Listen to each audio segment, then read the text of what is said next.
पुण्यातील हडपसर परिसरातील पांढरेमळा या वस्तीत मी सध्या आहे आणि जिथून ही दारू विकत जात होती त्या ठिकाणी मी आहे। आणि इथं जर आपण बघितलं तर या पत्र्याच्या शेडमध्ये वस्तीच्या मधोमध हे पत्र्याचं शेड आहे आणि इथं ही दारू विकली जात होती।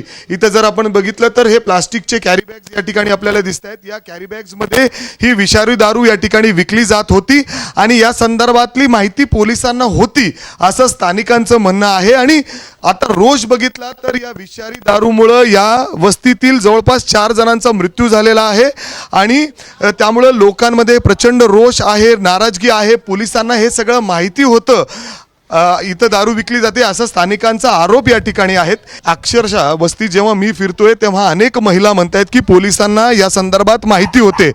हडपसर पोलिसांची ही जबाबदारी होती की इथं कारवाई करायची, मात्र वारंवार तक्रार देऊन सुद्धा इथं कारवाई होत नाही। म्हणजे अर्थात इथं लोकांमध्ये भीती आहे, लोक सांगत नाहीत का तर ते परत पुन्हा एकदा वाद होतील, त्यांना इथंच राहायचं आहे।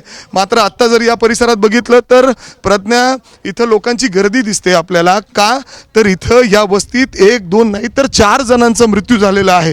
जे अनेक घरं बंद आहेत ना ते सध्या हॉस्पिटलमध्ये आहेत, नाही तर मृतदेह घेऊन अंत्यविधीसाठी गेलेले आहेत। अशी परिस्थिती या पांढरे मळ्यातली दिसतीये।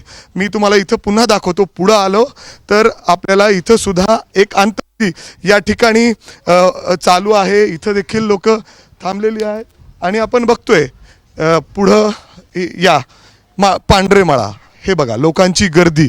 याच्यावरून आपण अंदाज घेऊ शकतो की या वस्तीमधले जे लोक आहेत ते तिथून दारू पित होते आणि विषारू दारू असल्यामुळं 1-2 नाही तर एका दिवसात 4 जणांचा मृत्यू झाला आहे।